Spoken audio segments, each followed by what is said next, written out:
Muy buenas tardes, bienvenidos de nuevo a Negocios Televisión, bienvenidos a este espacio informativo, atentos a las últimas horas pendientes de las respuestas del presidente ruso Vladimir Putin a los líderes europeos. Enseguida les contamos el fracaso en Europa con los activos rusos. Vamos a mirar también al despliegue del misil Oresnik, que podría alcanzar tanto Alemania como Polonia en un momento de tensión en la OTAN, pero un momento también para mirar a Venezuela. Enseguida les contamos los mensajes de Petro hacia Maduro. Vamos a mirar a las últimas horas en torno al 3 y alas, pero antes vamos a empezar mirando al presidente ruso. Vladimir Putin declaraba este viernes que la Unión Europea está intentando robar con sus planes de usar los activos rusos congelados para financiar un préstamo a Ucrania. Afirmaba que el bloque está fracasando debido a las consecuencias de dicho préstamo para los sistemas financieros de los países de la Unión Europea. Así respondía Putin a este fracaso en Europa.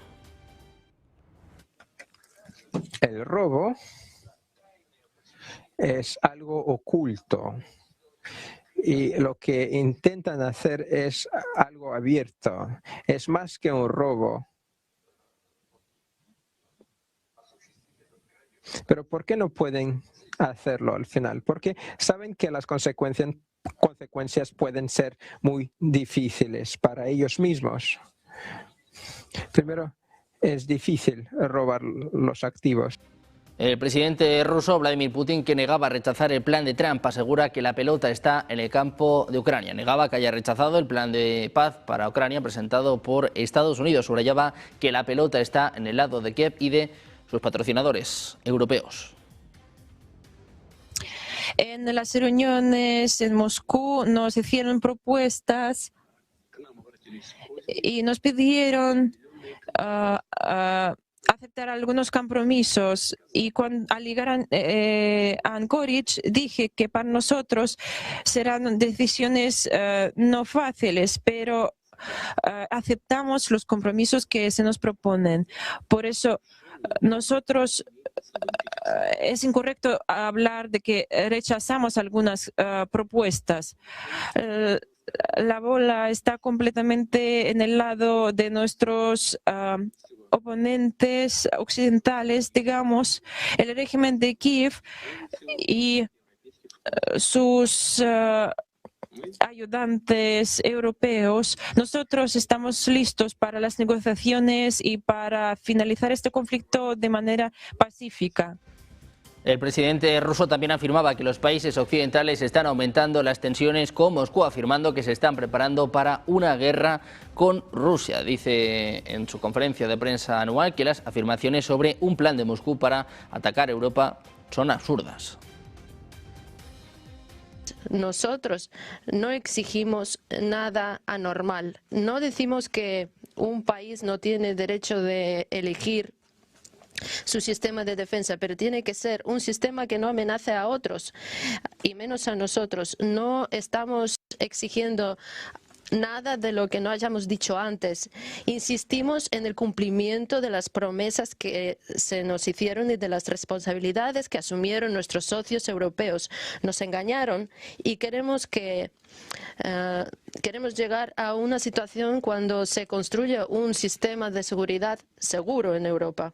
Rusia, que está dispuesta a considerar la opción de garantizar la seguridad en las elecciones en Ucrania. Es lo que apuntaba este viernes el presidente ruso en un importante maratón anual de preguntas y respuestas. Señalaba que los líderes de Kiev insisten en que los países occidentales como Estados Unidos garanticen la seguridad durante el periodo electoral y dicen que están preparados para celebrar elecciones. Decía además que en ese sentido Rusia podría ayudar. Dice además que han celebrado otras elecciones y que nadie tuvo que prestarles seguridad. Putin se ofrece a mediar, a ayudar en las elecciones en Ucrania. Por su parte, el presidente ucraniano Volodymyr Zelensky advertía este jueves que el nuevo misil ruso Oresnik podría alcanzar países europeos como Polonia y Alemania. Advertía que actualmente no puede ser interceptado por drones o sistemas de defensa convencionales. Según Zelensky, Ucrania ya compartió información detallada sobre esta amenaza con sus socios internacionales. Subrayaba que la comunidad europea no puede limitarse a observar en silencio. Decía, sabemos cómo contrarrestar este arma, pero necesitamos que nuestros aliados actúen ahora mismo. El Oresnik, desplegado recientemente en Bielorrusia, es un misil hipersónico de alcance intermedio capaz de portar ojivas nucleares o convencionales, diseñado para evadir sistemas de defensa actuales. Su despliegue cercano a la frontera europea ha encendido las alarmas de seguridad en la región. También aumenta la presión sobre la OTAN para reforzar sus defensas. Expertos internacionales también están advirtiendo que aunque el misil es difícil de interceptar, la transparencia y la cooperación entre Ucrania y sus aliados podría ser clave para minimizar los peligros. La amenaza también impacta en los mercados, con aumento en el apetito por activos seguros y presión sobre los precios de la energía.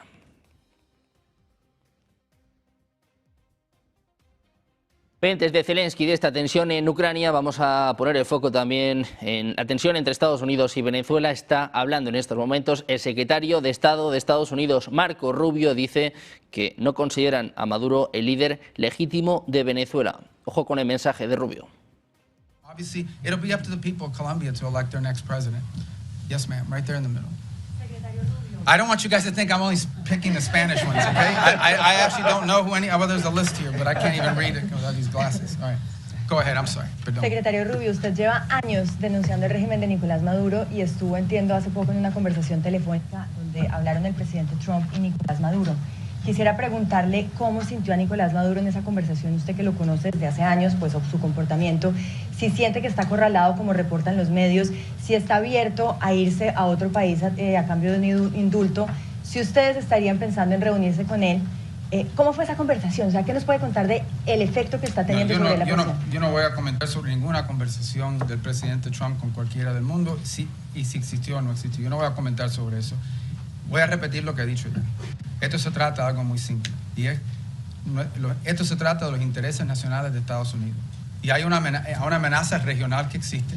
Y en el caso de Venezuela no tenemos cooperación. Para empezar, que es un régimen ilegítimo. Segundo, que es un régimen que no coopera, es antiamericano en todos sus pronunciamientos y actuaciones.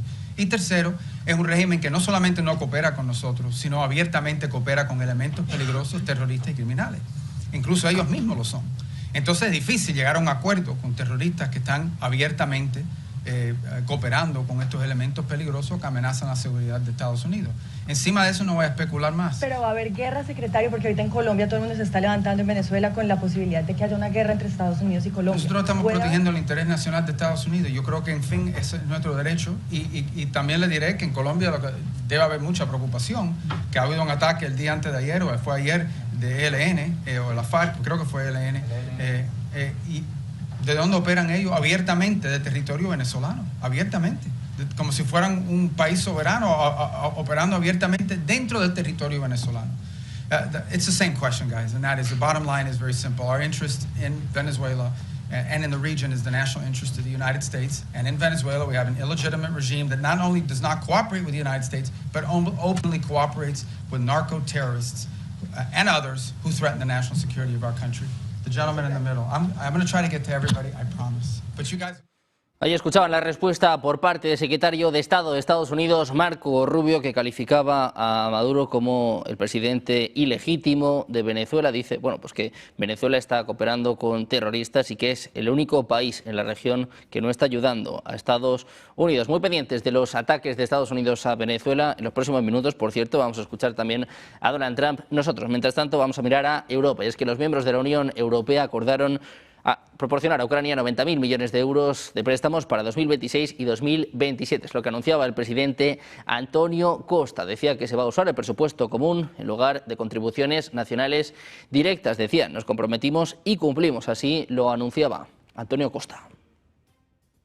In October, we decided that the European Union would cover Ukraine's pressing financial needs for 2026 and 2027. Last week, we decided that Russia would not get its assets back until Moscow ends its aggression. Today, we approved a decision to provide 90 billion euros to Ukraine for the next 2 years. We will provide a loan backed by the European Union budget. This will address the urgent financial needs of Ukraine. and Ukraine will only repay this loan once Russia pays reparations. The Union reserves its right to make use of the immobilized asset to repay this loan. Precisamente les contamos que los líderes de la Unión Europea se reunieron en la cumbre de Bruselas este jueves y rechazaron el plan para financiar a Ucrania con un préstamo de 90.000 millones de euros respaldado por activos rusos congelados. Según fuentes diplomáticas citadas por Financial Times, la oposición de dos grandes economías de la Unión Europea cambió el clima de la negociación. Uno de ellos llegó a afirmar que la primera ministra italiana, Giorgia Meloni, fue la que mató la iniciativa. En la sala, el presidente francés, Emmanuel Macron, y Meloni expresaron dudas sobre la opción de que sus parlamentos aceptaran las garantías financieras necesarias para compartir el riesgo de un eventual impago. Tras unas 17 horas de conversaciones, los 27 acordaron abandonar el uso directo de los activos estatales rusos. Optaron por una solución más sencilla, la concesión a Ucrania de un préstamo de 90.000 millones de euros para los próximos 2 años del presupuesto conjunto del bloque. Un alto funcionario de la Unión Europea afirmaba que el plan original nunca iba a despegar y que su carácter técnico y oscuro había asustado a varios líderes. Meloni declaró posteriormente que prevaleció el sentido común y que se aseguraron los recursos necesarios con una fórmula sólida desde el punto de vista jurídico y financiero. Mientras tanto, el presidente ucraniano Volodymyr Zelensky ha tenido que cambiar de retórica este viernes y destacar la importancia de que la Unión Europea aprobara seguir financiando a Kiev con la emisión de más deuda, después de que afirmara que Ucrania tendría un gran problema si los 27 acababan rechazando destinar los activos rusos congelados para seguir manteniendo a flote a su país. Decía, esta decisión da a Ucrania certeza financiera para los próximos años, en lo que apuntaba en su visita oficial a Polonia. Explicaba que el dinero se va a dedicar sobre todo a reforzar las capacidades militares del país si continúa la guerra y a la reconstrucción si el presidente de Estados Unidos, Donald Trump, tiene éxito en su empeño en que se firme la paz.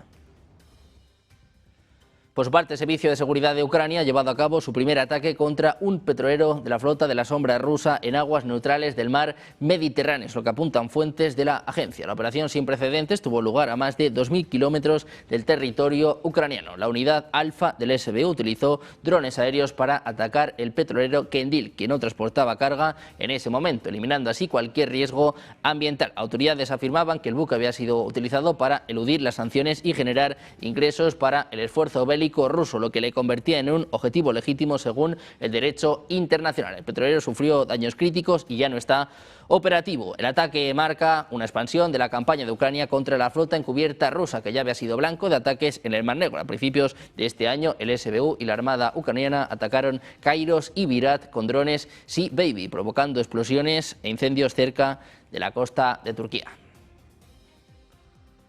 Los países de la Unión Europea también descartaban este viernes el acuerdo comercial con Mercosur por el bloqueo de Francia e Italia. Planeaban dejarlo para enero para que Roma estudie mejor su contenido, por lo que el pacto no se va a firmar en Brasil este fin de semana. Von der Leyen confirmaba que la Unión Europea y los socios del Mercosur acordaron retrasar la firma de un pacto comercial.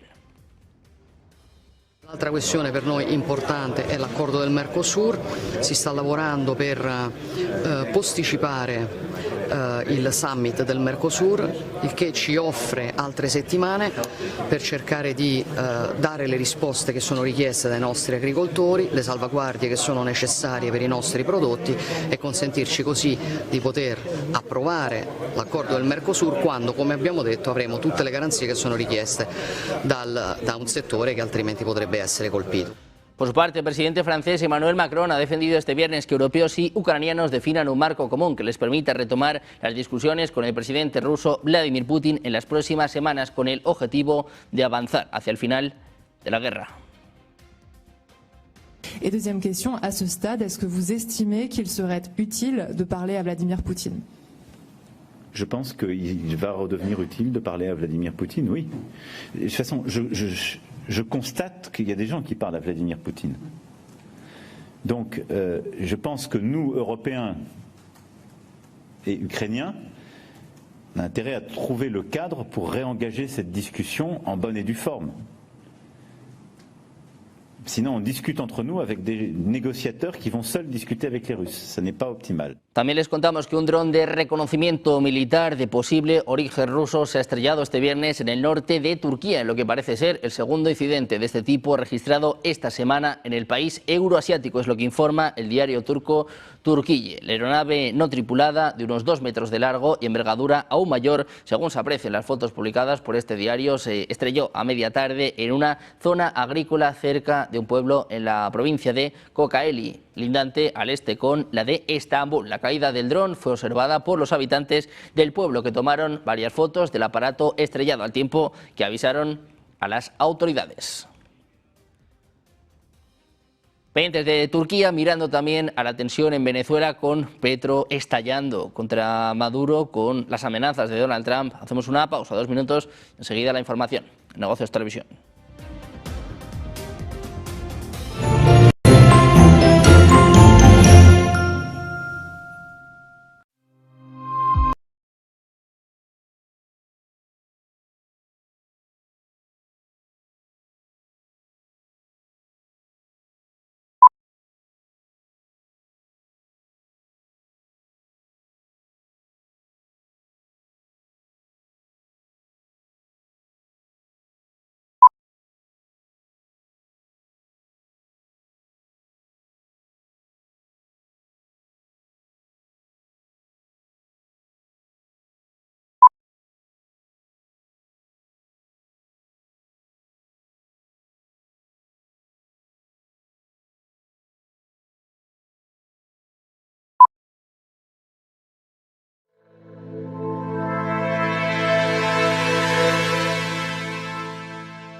El ministro de Defensa alemán se le escapaban determinados temas. Todos estamos siendo, dice, observados y grabados, y no sé qué más, dice Pistorius, por satélites rusos, chinos y de otros países. Claro, es que nos observan, nos graban desde los satélites. ¿Y qué está haciendo Europa y Estados Unidos? Alguien le habrá metido un coscorrón, ¿pero qué dice? Que les está dando a entender todo lo que... ¿Qué? El sistema de control de los satélites, es decir, a los países no le hagan nada, a las élites, a esto no le hagan nada, pero a la población tenla bien atadita. Todos estamos siendo observados y grabados. Entonces no era una cuestión de conspiración, entonces no era una exageración, entonces no estamos hablando de que la población preocupada por el excesivo control social de unas élites que con la capacidad que tienen de grabación, de control y de observación de la población puedan llegar a manipularlos. Si lo pueden hacer para controlar a 4 gobernantes, ¿qué no estarán haciendo para controlar el mensaje a nivel de la población? Piensa antes de publicar.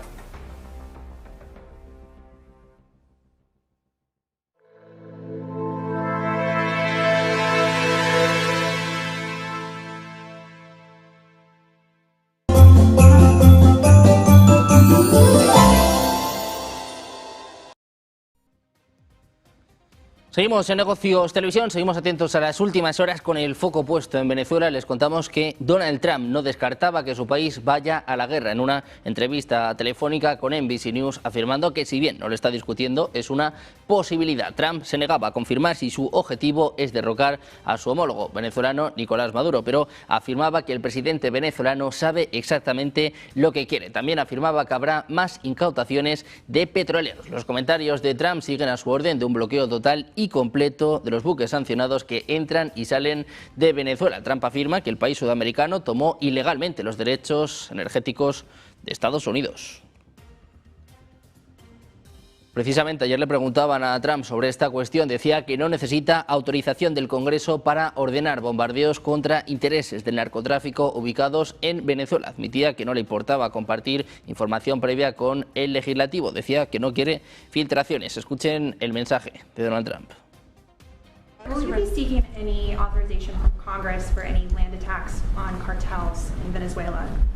For any what? For any land attacks on drug cartels in Venezuela? I wouldn't mind telling them, but it's not a big deal. I don't have to tell them; it's been proven. But I wouldn't mind at all. I just hope they wouldn't leak it. You know, people leak it. They are politicians, and they leak like a sieve. But I'd have no problem doing that.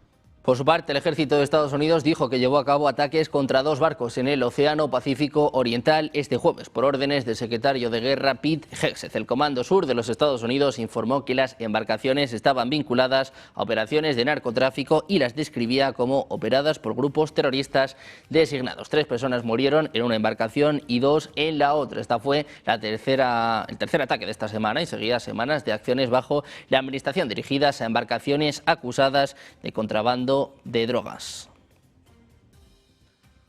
Además, el presidente de Colombia, Gustavo Petro, aseguraba que nadie puede darle órdenes a los militares de su país en respuesta a la propuesta hecha desde Caracas por Nicolás Maduro, que reclamaba la unión de las tropas de ambos países para hacerle frente a una eventual invasión de Estados Unidos. Decía, la única manera para que Panamá, Ecuador, Colombia y Venezuela vuelvan a estar juntas es con el poder constituyente y la soberanía popular. Mientras eso no pase, nadie puede dar órdenes al otro ejército, es lo que apuntaba el líder colombiano. Ante el despliegue militar de Estados Unidos en el Mar Caribe y las amenazas de Trump, Maduro llamaba a los militares colombianos a una unión perfecta para que nadie toque la soberanía de sus países y para ejercer el dictamen de Bolívar de unión permanente y de felicidad compartida. Petro enfatizó en que ni siquiera él puede dar órdenes al ejército venezolano, ni tampoco es posible que desde Caracas intente algo similar.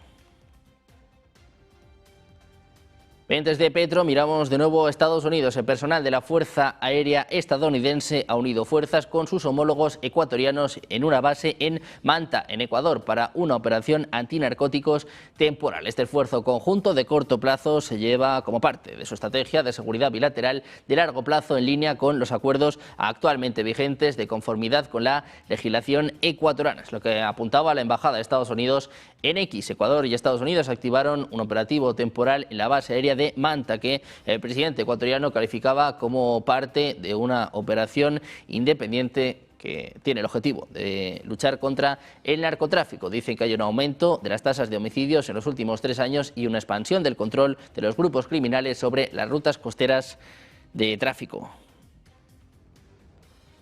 Además, también les contamos que Claudia Sheinbaum solicitó al Senado autorización para la entrada en territorio nacional de 29 miembros de las Fuerzas Armadas de Estados Unidos para un curso de adiestramiento para personal de la Armada. En un oficio remitido a la Comisión Permanente del Congreso de la Unión, la titular del Poder Ejecutivo detallaba que los militares ingresarían al territorio nacional con armamento a bordo de una aeronave Hércules C-130 de la Fuerza Aérea estadounidense, aterrizando el 12 de enero en el Aeropuerto Internacional de Toluca. Saldrían el 15 de abril. Claudia Sheinbaum detallaba que el ingreso de las Fuerzas Especiales de Estados Unidos es exclusivamente para actividades de capacitación y no para operativos de combate o acciones directas contra grupos delictivos. El entrenamiento forma parte de un ejercicio denominado Mejorar la capacidad de las Fuerzas de Operaciones Especiales, cuyo objetivo es reforzar las habilidades de unidades especializadas de la Armada de México.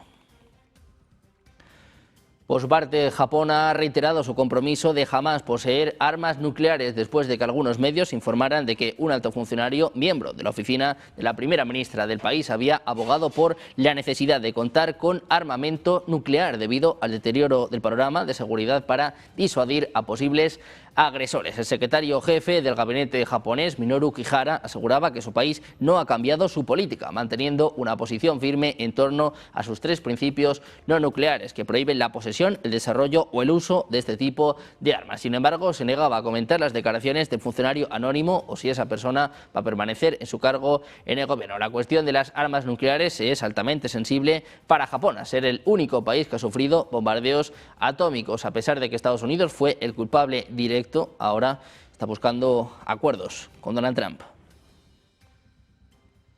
Y mientras el misterioso cometa interestelar Tresialla sigue intrigando a los científicos a medida que se acerca a la Tierra, hoy hemos escuchado la respuesta de Vladimir Putin. En tono sarcástico, en tono de broma, decía que es un arma secreta de Rusia, es lo que apuntaba en su tradicional rueda de prensa anual. Preguntado sobre si disponía de información de inteligencia sobre este objeto espacial, decía que es su arma secreta, pero que solo la van a usar como último recurso. En el mismo tono decía que es información clasificada y que esto debía quedar estrictamente entre nosotros. Estará la respuesta de Trump sobre si hay o no extraterrestres, sobre la información acerca de Tresialla. Nosotros, también somos la capital termal de Rusia, pero si son huéspedes del espacio nos quisiéramos preparar. Y la fecha de este encuentro está relacionado con este pronóstico porque estamos haciendo el balance un viernes. Si sabe que existen los extraterrestres, por favor, guiñe un ojo.